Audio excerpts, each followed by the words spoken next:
Hello, and welcome to the 10th Single Scoop episode. I can't believe we've already made it this far. I'm JR. And I'm OldR. And today we're going to be talking about the 2013 smash hit K-drama, The Heirs. As usual, this episode will be riddled with spoilers, so if you're planning on watching it, please do so and then come back to listen. Without further ado, let's get right into the plot. Cha Eun-sung is a hardworking but poor second-year high school student. She flies to California from Korea in order to reconnect with her long-departed sister.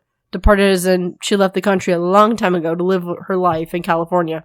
And she's doing so because she wants to congratulate her on her upcoming wedding. But upon finding her, Eun-sung discovers that it's all a lie. Her sister is not having this grand life with an upcoming wedding going on. Nothing is true. And her sister steals all the money that her mom had prepared for her as like a wedding gift. So Eun-sung is just stranded in the middle of an unfamiliar city in an unfamiliar country that she doesn't really know the language of. But then Kim-tan, who is the son of a chaebol, watches the whole drama unfold because there's kind of a very public argument going on with this. And Eun-sung and Kim-tan end up staying together. Once Eun-sung finds a friend of hers from home who can help her, she leaves Tan and thinks she'll never see him again. However, as soon as she comes back to Korea, she finds herself entangled with him and the rich kids at her new school. What follows is a story of angst, love, and slightly stalkerish behavior.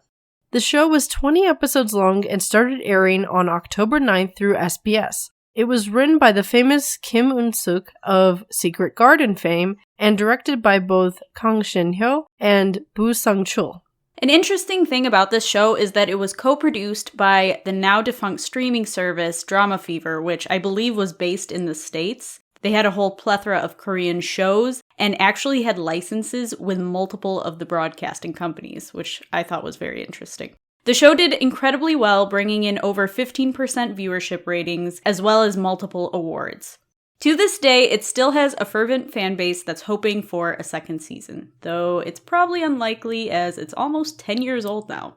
So now that we've talked a little bit about the basic information, let's go on to notable actors. The main character is played by Park Shin-hye, Cha Eun-sung. She's a poor student that, like we said, ends up entangled with the rich and elite of South Korea. Lee Min-ho plays Kim-tan. He is the second and, spoilers, the illegitimate son of a chaebol's family. Finally, of the main characters, Kim Woo-bin plays Choi Young-do. He is also a chaebol and a bully that tries to win Eun-sung's affection with some very questionable tactics. There are so many more names that you would likely know if you are a K-drama fan, but this show has quite the cast, so it would take up half the episode if we were to talk about every single cast member who appears on screen. Something I will note, though, is that there are quite a few idols. CN Blue's Kang Min-hyuk plays Park Shin-hye's friend. FX's Crystal plays Kang Min-hyuk's girlfriend. They have a really cute relationship. ZEA's Park Hyung-sik also makes an appearance throughout the show. He has not the biggest of roles, but he is a fun character. And finally, there's a handful of idol cameos, including VIX and Super Junior's Heechul. Now that we have discussed some of the facts about the show, let's talk about opinions. OldR, why don't you let us know what you liked? So the first thing I liked was that usually when you have foreign actors who play characters in Korean dramas, they usually have, like, no emotions. They look like they barely read the script maybe 2 minutes before recording, and they're just usually just really bad. However, I like that even though these actors/characters were kind of cheesy and kind of like, they at least were kind of enduring, especially one of them. There was this surfer boy, and he just cracked me up, and he was very much full of emotion, which matched what was going on. That is so different from what we normally get. So I was so thrilled that that was a thing. Because usually, like, generally, if there is a good foreign actor in a Korean drama, they're usually something serious or evil. So seeing someone who was just very goofy, but, like, matched what was going on, I was very just, yes, thank you. That is so rare. Okay, I feel like I have to explain myself now because I wrote here in the script, I do not share this sentiment, which I feel like is still true. This was maybe one of the first of 5 K-dramas I ever saw, and I was appalled at this guy's acting. Oh, yeah. Okay, if you're not used to it, it's particular. a shock, yeah. Yeah. I had no idea that the often white characters are such poor actors. And that has definitely carried me through the years, like this idea. I have seen worse characters played by white actors, for sure. But this guy is just such a caricature. And I mean, the Californian surfer boy is a caricature in and of itself, but I just always thought he was so terrible. So to see you like him so much, I was sitting there like, what is going on? I was so excited. How can you like him? He expressed emotion, and it actually felt like he was having a conversation with Tan, not just talking at him. Mm-hmm. Especially because the surfer guy was supposed to be a longtime friend of Tan's, like when he came to the US. So like this actually kind of, okay, yeah, I believe it. Right. I'll give him that. Mm-hmm. So, which I'm not used to and seeing. He does play a pretty big role. He is the reason that Eun-sang has to stay with Tan. We didn't really explain this before, but Eun-sang brings her sister bean powder, and this surfer boy thinks that it is a substance that could be used for reasons. You know what we're talking about.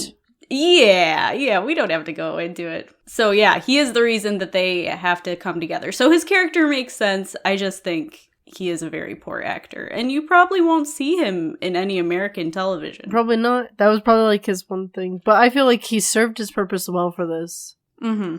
Once again, it's so rare to see a character who's supposed to be like the foreigner who doesn't speak Korean actually having them like sort of like talk to each other and make it believable. It is so rare. So yeah, that was probably, once again, this was the difference. I think is definitely the perception of your background versus mine, where it's like I'm used to everyone being awful, very much stone-faced, no interacting, stay in their own language, if even that. Although there are some people though, like there have been some actors in the past who were white who they were supposed to play like English characters, but they were actually French or Russian. So even English wasn't their first language.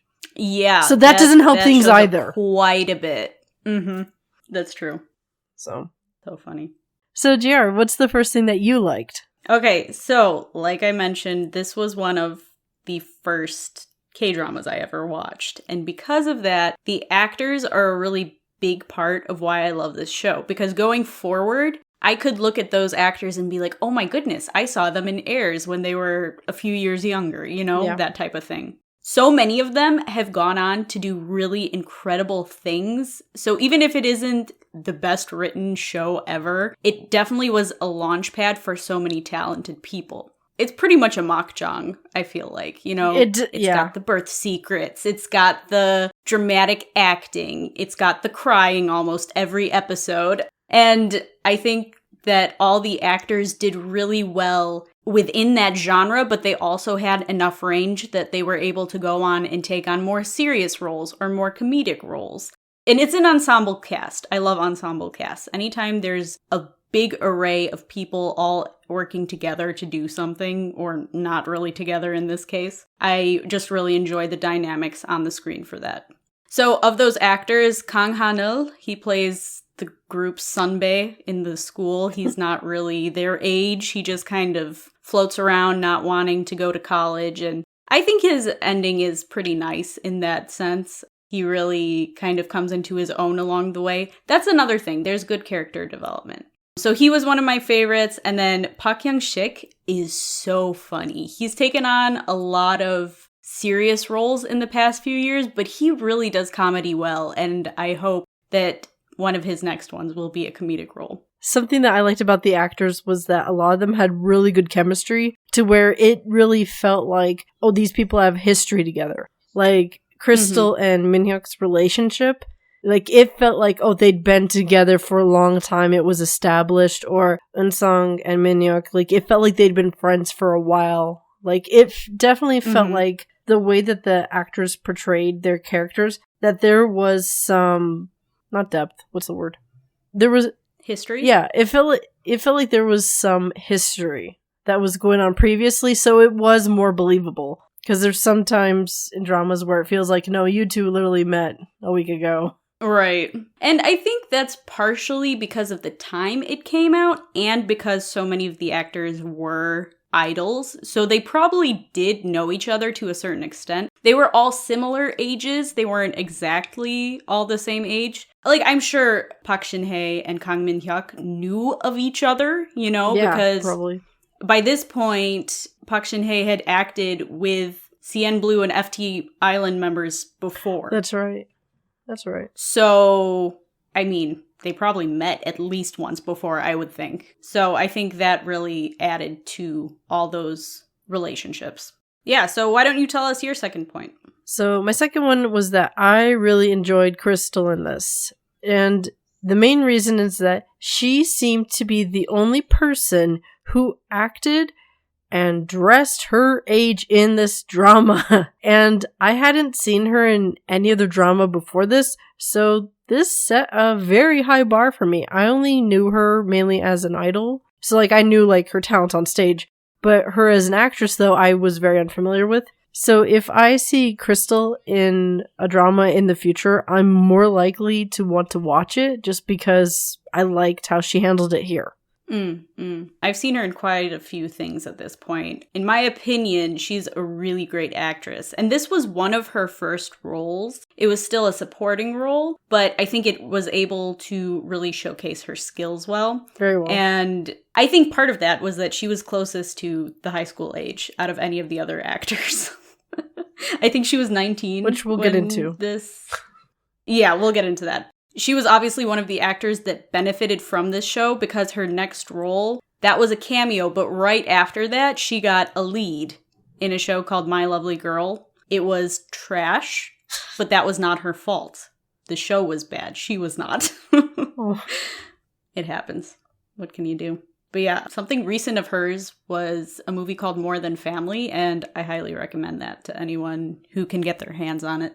My next thing that I like is that it's a funny show. There's a lot of purposely comedic parts, but sometimes it's just unintentionally funny. And that stems from it trying to be super serious and heart-wrenching, but it just ends up as amusing because they're like 16, 17-year-olds acting like it's the end of the world when it's really not.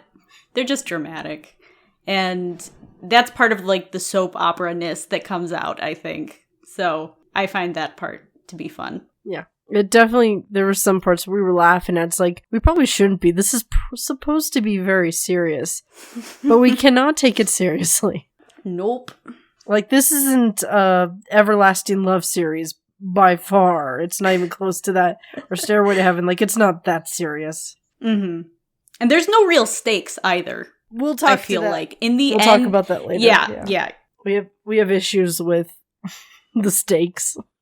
So what's your final like of the show? So my final thing was I just loved the mom. I've seen her in a lot of dramas before, but in this one she was totally different from what I've ever seen her. And usually she's very polished. In this drama, she was a maid, and she was supposed to look kind of pitiful and downtrodden, but also she was so good at sign language. Just how much of her dialogue involved it, and like writing down stuff. And if you didn't know that she's not mute, you would think that she was, because she played it off so well. Right. Like, I don't know how long it took her to prepare for this role, but it might have been a while. Because especially with the emotions, like, she got them down real like, she was using them really fast. So I don't know if she had any previous education with it. Like, she might have known it beforehand. She's like, oh, I can do this role. No problem. Which that would be really cool if she did. But, yeah, I was not expecting just how all out she went for this role. Yeah. She's already a great actress. This is Eun-sang's mom. Yeah, Eun-sang's mom. Yeah. Clear. Yeah. And it's funny that you say you've only seen her in polished roles, because I mean, of course, we have a different portfolio of what we've watched, but I've just seen her do almost every type of role there is. And she's my K-drama mom. I love this actress so much. She is incredible in everything I've seen of her. She really can adapt to whatever role she's in. And this one was no different. End of thought. Goodness gracious.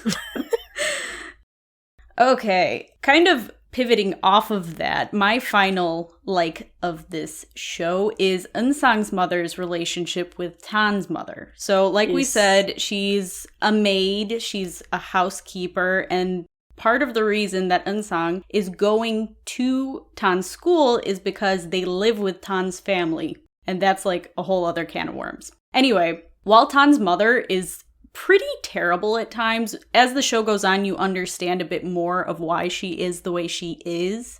But overall, her friendship with Eun-sang's mother is just really funny and really heartfelt in some scenes.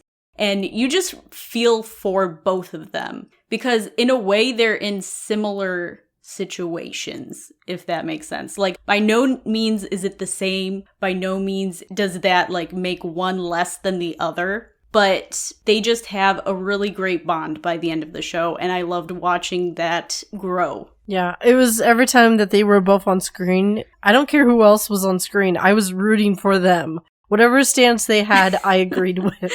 Especially, like, yes. There's at one point when they're separated because the family moves out of the house, and you're like, please, they need to see each other.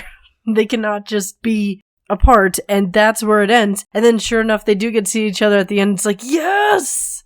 Like, you're just rooting for them. It's like their happiness, like whatever scheme they're involved in.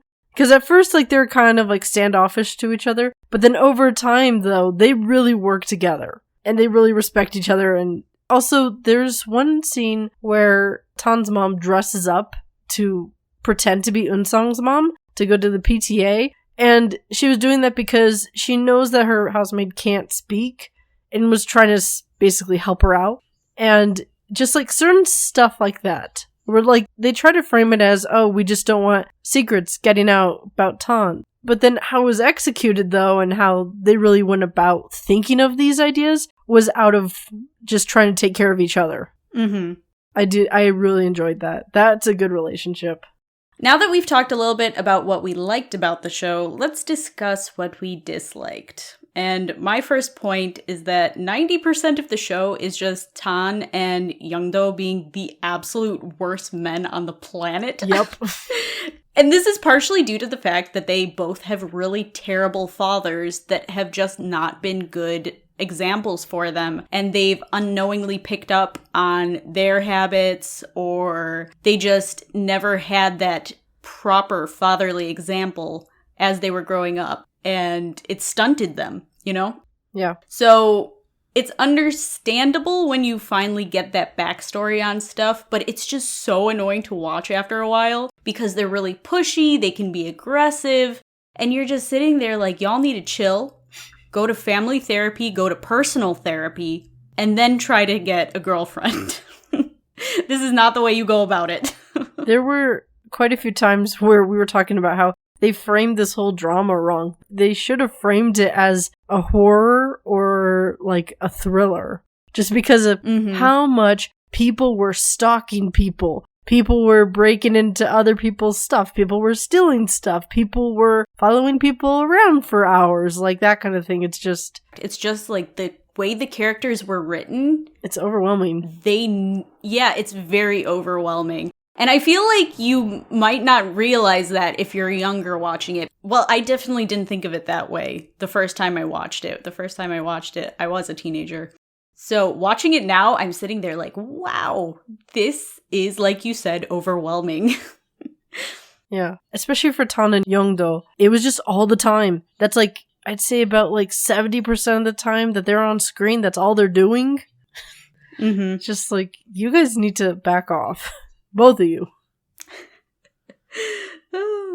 However, I did like the story arc of them mending their relationship and sort of being like, okay, we're moving past this. We're doing things for the good. And there were a couple scenes where they teamed up together, and there's this one involving the house and running away and stuff like that, and it is so funny how it was pulled off, and it's like, you guys should have been pulling these stunts on your parents since the beginning. Like, if you two had done that... That part of their relationship so awesome. was so underutilized. Man, when they teamed up, it was awesome. But I also do realize, though, that part of the mending of their relationship wouldn't have happened without Eun-sung. Because she was really the one that kind of brought them together. Because when one person would antagonize her, the other person would be upset about it. But then they would go do the reverse and the other person would antagonize her. And then they would be upset. And they're just doing the same things over and over and they're being mad at each other. It's like, there's no awareness. You need to give her space. Oh my goodness. What are you doing? All right, why don't you tell us your first point of dislike? So this is something that JR and I both had a lot of issues with. And it's that many of the antagonists didn't seem to understand anyone's goals. They just wanted to bend people to their will while not comprehending that there were easier ways to get what they wanted. For example, Tan's older brother wanted to run the business without his brother's influence and did everything to push him out. But literally, Tan never had an interest in running the business. And he just wanted his brother to talk to him. So he literally could have just sent Tan one card for his birthday, like a year, just that's like his only correspondence. And that would have pacified him. Like he would have been just so excited. It's like, cool. Especially because Tan made it very clear multiple times throughout the drama that he had no interest in pushing his brother out of his place. He was very open about it. And he was like, I want to do such and such instead. And so his brother just being like, no, I'm just going to constantly antagonize you, made no sense. But then imagine that sort of frustration and just that kind of scenario with about a dozen characters. It was obnoxious. It was so unnecessary. It's like you literally could have gotten your goal if you did just this little thing. You would have no problems. Like, there's at one point to where Tan's like, I just want to go back to California. And it's like, you literally just give him a ticket and he's gone. Your problem is gone. But then there's at one point to where he gets so angry with his brother who just like won't give up. He's like, okay, you know what? Fine. I'm going to screw over the business just because you won't stop being a jerk to me. You won't be my brother. Like, he just has it. It's like, what did you think was going to happen? But then also same thing though with their dad. He wants to replace the older brother with Tan, which is stupid because from all the information that the drama gives us, the older brother is running the business just fine. He's great at making connections. He understands the business. He's great. People love him.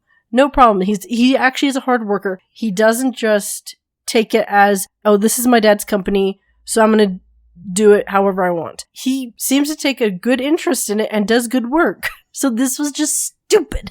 I know. And then all of a sudden people are willing to oust him. And it's like he's been doing well for years and now you want to kick him out? How does that make sense? Like, that's an undeserved amount of loyalty to his father at that point. Exactly. And also, like, with his younger brother, you want to replace this person who's known the business, worked really well, college educated, with Tan, who was the 100th out of, like, 100 in his class. Like, he was, like, the worst student in his year. It doesn't make any... Who has no interest in the business, and also is not the legitimate son. Said that? He's not the legitimate son either. It makes no sense. And it was just... None of it does. Constantly. Like, there were about a dozen or so characters who were antagonists, and it was like, you are stretching this out for no good reason. Like, if you just really thought about it, you wouldn't need to do that. Like, your goal would be accomplished so much easier with no pushback or consequences. There was just so much arrogance. And it was just constant to where the stakes didn't feel real. Yeah. Because that was the thing. Some of the stuff that they set up, it didn't even go anywhere past, like, a single conversation, maybe. Like, there's a point where one of the antagonists, Rachel, she kisses Kang Han-il's character in the hopes that it will create a rift between him and Tan. And it doesn't do anything. Yeah. It literally does nothing for the whole show. And I'm sitting there like, this was just like some dramatic scene that they tried to make more important than it actually was. Because it doesn't go anywhere. Especially because it's like, if she was trying to make Tan jealous, that's not the way to do it. Because he did not care. And she vocally expressed how she did not care about what he was doing. Once again, stakes doesn't matter. It's like anything. It's like, aha, I will defeat you here. It's like, then the character can just easily sidestep that. And a lot of times, especially with Tan, he did. Especially like with his dad. When his dad would pull stunts, like Tan would be like, oh, that was annoying. Anyway. Oh my gosh. Ridiculous. That's probably the worst part of the writing, if you think about it. Yeah. It just kind of felt like, aha, and then there's nothing there. There were no payoffs. Exactly. So the antagonists were just... antagonizing for no reason. They were just antagonizing. It's just like, you're being an idiot. That's what you are. Like, I can see, like, actual adults acting like some of this stuff, but when the kids are like, this is stupid, we don't care, then adults, you gotta find something else. The kids aren't following what you think they are. They don't care. Nope. So, what about you, JR? Okay, so my final point. Tan's father refuses to take responsibility for the things he's created, and in fact blames it on other people, which is laughable and also infuriating. Yeah. So one example is that Tan's mother, he's not married to her. They call her a mistress throughout, disparagingly, of course. He is married to another woman who has moved out of the house. She runs a gallery, she runs the school. She's an annoying side character that honestly doesn't show up that often. But Tan's mother has been confined to the mansion. She pretty much cannot leave for fear that people would see her and be like, oh my goodness, there's a mistress living in their house. And so he places her into this restrictive box, and she, over the years, has become an alcoholic. She's emotionally unstable, and for good reason. That's a very traumatic thing to be forced on you by someone who says they love you. Well, maybe he doesn't. I don't know. Maybe he doesn't even say he loves her. Maybe he's just using her for other things. They seemed very affectionate at the beginning. It's like, okay, she's the mistress, but he really cares about her, and he just didn't want to get a divorce from his other wife. Okay. But then, like, as you're finding out, publicity. He doesn't care. It's like, well, then that was dumb.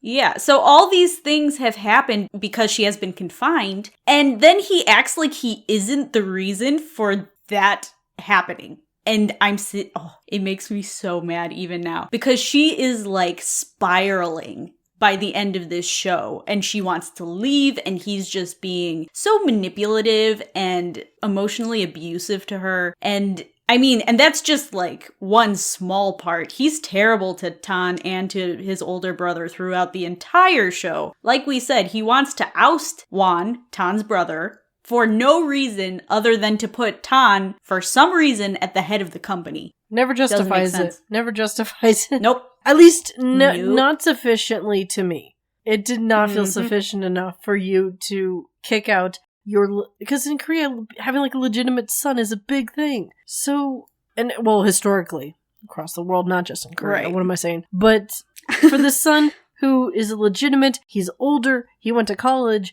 he's interested, he's good at what he does, but because he liked this other girl, but never actually acted on dating her, that you've got a problem and you want him out? Not only that, he is the son of his first wife that he was so madly in love with. You'd think that he would have a deeper connection to that son. No, he does not. To nobody. He has no connection to nobody. Yeah. It's like they tried to subvert expectations with the writing, but it just ended up not making sense. It just ended up being frustratingly stupid. Mm-hmm. I can see adults acting like that in real life, though, where they're just so stubborn about something. And it's like, well, you could do blank. And they're like, no, we're doing it this way. I can see that, but it's very frustrating and stupid in like a story setting. Yeah.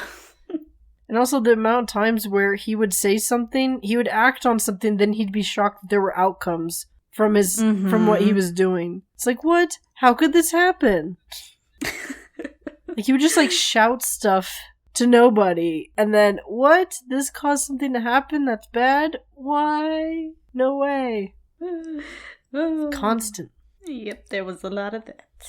Why don't you give us your final dislikes? So, kind of a minor one, before I get into the big one, is that I did not understand the styling of some characters. A good number of them, on point, no problem. Like Tan's mom, totally matches her character. Eun-sung's mom, perfect. Or Eun-sung herself, matches, no problem.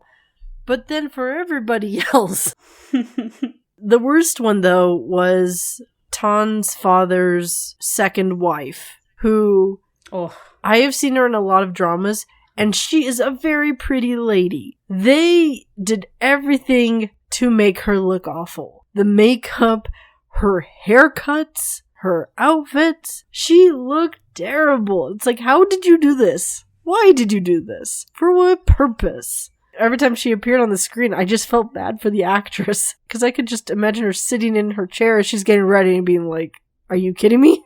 It's just silly. The only reason I can think of for why they did that was just like a matter of coding. Tan's mother is fashionable and pretty, and the stepmother is mean and she wears ugly clothes. It was very on the nose. That haircut was more than just being ugly. That was a whole other mistake. Mm-hmm. That was a whoops, we cut too much. Oh well.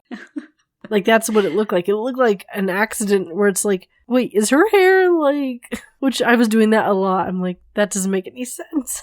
Or Yongdo's shoes, for instance. There was a time where he was riding around on a scooter with just flip-flops, which, not uncommon in Korea, whatever. But then he had these bright orange tennis shoes that kind of look like bowling shoes at times, which is really strange. And they were just so ugly. He would wear them like with his school outfit and be like, why are you doing that? It doesn't make any sense. Or like, this really bugged me, where Eun-sung would not match the season, like her dress. It's like, you were still wearing your summer uniform. Like, you cannot tell me that your uniform at your previous school, you didn't have like tights or something to wear underneath. Mm-hmm. And the thing is, they don't give a reason for that, because later episodes, she will have tights on. Or Rachel, sometimes that would happen to her. And it's like, was this supposed to accomplish something? It just looks like she's cold. Like, I understand her wearing tippy-tappy heels to class. Because, like, that's, like, her whole thing is, like, ooh, I'm a fashionista, ooh. Although sometimes her fashion, it's like, yeah, but you didn't think about where you were going to be going. Clearly. Yeah. You're going to need to go to a spa, because your feet are going to hurt the next day. And there were just certain stuff like that where I'm like, this is stupid. The styling just chaotic. I will say, it was very nostalgic for me, because I was a similar age to the characters, what the characters were supposed to be. And so, while not all of the trends were present in Midwest United States, there were things that stood out to me as like, oh, I had a skirt that looked like that. Those tops were very popular. Every single kid in my class had one, you know? Yeah. So even though a lot of it is atrocious, the patterns that they found, I think some of them were supposed to be like luxurious looking, but they were ugly. Oh my goodness. To be fair though, there's a lot of luxury brands out there where it's like, I don't understand why people are throwing money at you. You just make ugly stuff. Yeah. Like, oh, for sure. I would never like, oh, this is expensive. It's like, it's ugly and it's expensive. Two things that I'll just nail it on the head. I will never have an interest in buying. Mm-hmm. But also, once again though, it's not just for the kids, it's also the adults. Like, I would understand kids sort of, like experimenting or, oh, forgot my gym clothes today, so I gotta wear, long pants or something like that. But when they do it to the adults, it's like, how? Why? What were you thinking? But the final issue I want to talk about is the age of the characters. So, at first, I thought most of the younger characters were at least seniors in high school, if not starting college. But by the end, I realized that they were second-year high school students. And for those of you who don't know, in Korea, typically, high school is for 3 years. So your last 3 years of high school, typically, that's what it is in Korea. So when we say second-year high school student, that's what we mean. We don't mean sophomores. Mm-hmm. But then at the end, when I found out that they had another year of high school to go, I was very shocked. Because most of the characters who were teenagers, except for Crystal, looked and acted like they were in their mid-20s at least. Which some of them were, as people, just the actors were mid-20s. Which, that's a whole other thing, yeah. But usually, I have a problem with 30-year-olds being written like they're teenagers. But for this drama, it was the reverse. And it was really off-putting when they would be acting with their parents or school officials. But there were also a few adults that didn't look like the right age either. Like, even if Rachel's mom was super young when she had Rachel, she looked way too young. for what she was supposed to be going for. It's like, you can't even argue teen mom. Like, they almost look like they had maybe a 5-year difference between them. Like, they looked more like friends than they did mother and daughter. And then the school principal, going back to her styling, she looked at least 20 years older than the actual actress and her character were supposed to be. Getting back to what JR said about, well, a lot of the actors were in their mid-20s. True, but then they should not have been cast for those roles. Which I feel like K-dramas are getting better at that. They are casting younger people. This, I feel like, is an anomaly in a way because Lee Min-ho had been playing high school students since when was Boys Over Flowers? 2008? Ugh. That's a long time. 5 years is a long time to continually be playing high school characters. But the problem was that him and Young-do looked very much like they were approaching 30. They were like, my dad made me go wash the dishes. Like that kind of thing. Yeah. Or it's like, Mom, can I go out and do... It was just really strange. Yeah, most of the guys, you were looking at them like, you look pretty old. Like, you can style a girl to look younger, but there's not as much variation in men's fashion, I feel like. Especially with Lee Min-ho, like, he very clearly, like, they try to, like, brushing his hair down to try to make him look younger and try to have him acting younger. He would never be carded for buying alcohol. Mm-hmm. It's, like, very clearly. And they would put him in grandpa sweaters, so it's like... Yeah. You're aging him up anyway in his fashion sense. Like, no... Even in 2013, no teenager, even if he was rich, would wear the things he wore. It didn't make sense. Even if you would say, oh, well, his mom picked it out for him, it's like, I cannot see a teenage boy going, yeah, I will voluntarily wear this at a public setting. Pink Angora sweater.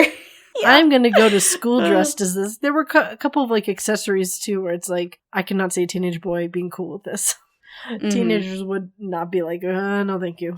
And it's also not like they ever made it seem that he was fashion forward as a person. No, but there were times where he was clearly trying to be, and it was like, it just didn't match his character. Because he seemed to be like the guy who's like aware of his status, but he didn't really care enough to do stuff about it. Mm-hmm. Majority of the time, he did not care to dress appropriately. Like, he's like, no, I just ran over here. It's like, well, you ran over here after going to a fashion house, apparently. Yeah. Like, one character that did have a style, quote unquote, was Park Hyung-sik's character. And he, I think, did dress like a teenager. He had, like, some wacky prints, but they weren't old looking. He would wear, like, snapbacks. It was a lot more of the times of the generation. Yeah. And just to add on to your comment about being confused about the ages, we had this conversation multiple times throughout the show because even I forgot, like, how old they were supposed to be. And also, there's a point where Tan steals Eun-sang's passport and he's, like, looking at it, and her birth year we think is wrong.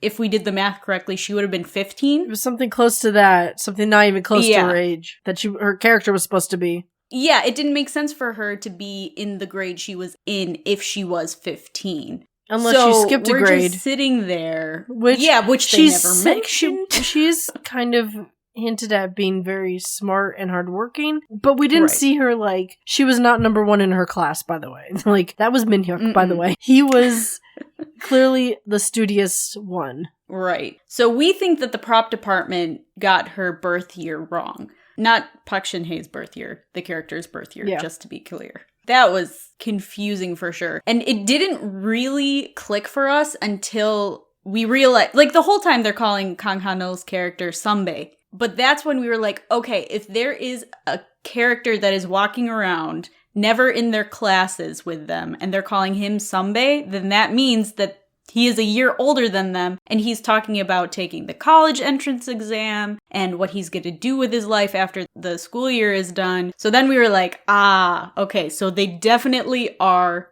second-year students.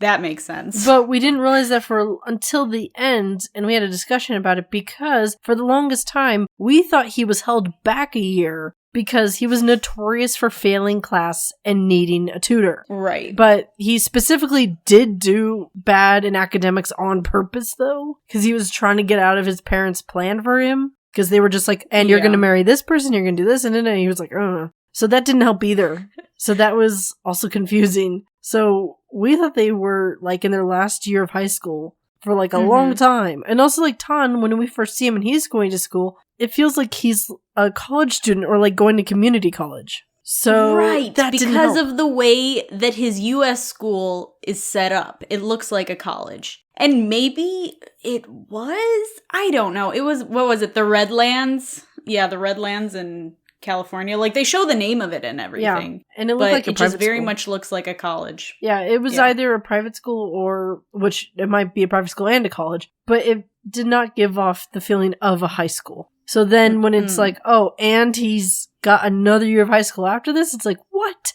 Because the final 2 episodes, they're like in the new school year. And the whole time OldR was like, why are they still in school? Why have they not graduated yet? Why aren't they going to college? What is happening right now? Yeah. There were some things that they did where it's like, it seemed like something you would do right before you're about to leave high school and being like, peace out. I'm not going to see any of y'all again. But then it's like, and we got another year of each other. It's like, what? Why would you do that then?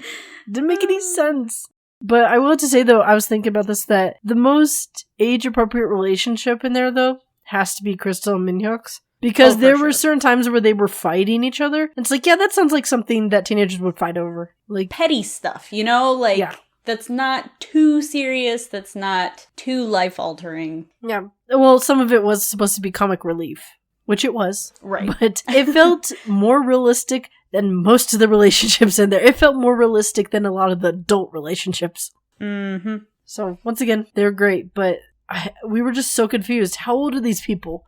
Alrighty. Why don't we talk a little bit about the OSTs before wrapping up? Yes. So the first one that I'm going to mention is I'm Saying by Eongi. As I mentioned before, Park Shin-hye has acted with him in the past. She's appeared in a music video with him. They're very good friends. So this is an understandable addition to the soundtrack, and it's also so catchy. Anyway. It fit. Yes. Yes, it fits so good. It's the ending theme for quite a few episodes, as well as being played throughout it. So a little bit about the song. It's an upbeat pop track about being regretful of your inaction in the past, but that this person who is singing, they are ready to say everything out loud. The lines that are repeated multiple times in the chorus are, I'm saying I love you, I'm saying I only look for you, stuff like that. Overall, it's just a very fitting track for Tan and Eun-sang's love story because there's a lot of tension in that middle part and some reserved feelings, especially on Eun-sang's part throughout the show.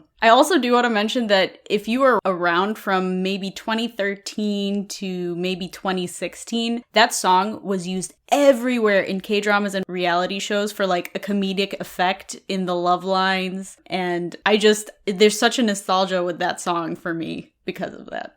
You want to do this one? I know you like V-Romance. Okay. So another song that was featured very heavily in the drama was Love Is by V-Romance's Park Jung-hyun and Park Hyun-kyu. This track is a powerhouse rock ballad with orchestral instrumentation and an electric guitar. The beginning section of the song was mostly used during sad parts and would eventually swell into an epic chorus before being cut off. It is another iconic track that would often be used in other types of media, as we sometimes see with OSTs where people get the reference, so you'll hear it outside of the drama. Yeah, and I feel like that is a good indicator for how well a TV show did. If you can hear the OSTs from that show in other shows, that means that it's ubiquitous enough that your average viewer would remember it and be like, I make the connection. Right. And this one is really interesting because this took place a couple of years before V-Romance debuted in 2016. And for those of you who don't know much about V-Romance, they were around in the music industry for a long time before debut. Like every single one of them had some absurdly wonderful accolade. Like they did guides for a lot of very popular songs. They were in voice coaching, I believe. They did a lot of stuff that was like very big in the industry. But unfortunately though, when they debuted, by the way, from the same company as Mamamoo. Unfortunately though, Rainbow didn't know how to promote them well, in my opinion. So I'm very happy for them to have an OST for such a big show because they fit it and they deserve the exposure. So it's nice, hopefully, that people who don't know much about V-Romance are able to look back and go, wow, this is a great song. What else did these people do? And it's like, they did V-Romance. Mm-hmm. V-Romance is one of those that should have been bigger than they were. You'd think they would have capitalized on the fact that they had so much experience. They didn't. Also, like, connection with other artists because of their demo work, but there was unfortunate. So much that they did where, like, it should have been easy to promote them. But Rainbow had no interest. That's one of the things that concerns me about Rainbow acquiring DSP. It's like, oh, great. What are you gonna do? Nothing good. I know a lot of people are like, well, they did this and this for Mamamoo. It's like, yeah, but don't just look at how they treated certain artists. Look at how they treat all artists. Because that tells a bigger picture. Like, of course they treat their cash cow well. Why would they not? They're what's bringing in money. V-Romance should have been an easy, bigger cash cow, though. They should have been the next SG wannabe. Like, they should have been winning day songs. If Rainbow had treated them right, they should have been up there. Instead, they're not. And it's so annoying, which is, once again, why I'm very happy that they're here. Please check out V-Romance. If you're going to check anything out, check out their song, I'm Fine. I would recommend that. Or also The Jobless. That's what it's called. Both of them are excellent. And please give V-Romance more attention, I beg you. So the final OST we want to talk about is called Moment, and it's by 2AM and OM member Lee Changmin. This is another iconic ballad. This show is just ripe for the picking with ballads.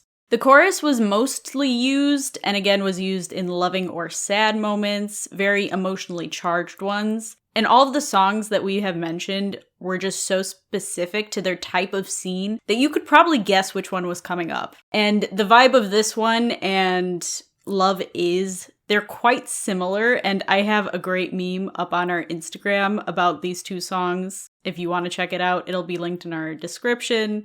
You know what? I'm going all out with our Instagram from now on. I'm going to have stuff in the slides, so always make sure to swipe to see what else is on there. But yeah, why don't you finish this up for us? Okay. Overall, the Heirs, while at times is an angsty, questionably written mess, it skyrocketed multiple careers and makes it for a fun watch. Right now, it can be watched on Netflix and Viki, so we highly recommend you go try that. Yes. If anything, for the nostalgia. It's got a good nostalgia factor. Also, it's one of those things where that drama appears to be recommended a lot. Like, I remember on Drama Fever, as you said, I'm pretty sure it used to be on Hulu. I don't know if Hulu still does Korean dramas. There was a time where they had a small selection, yeah. And I seem to remember this being on there. They're somehow attached to Viki. Everyone ends up on Viki. Is that where we watch this? No. We're not talking about the location. Don't say anything about that.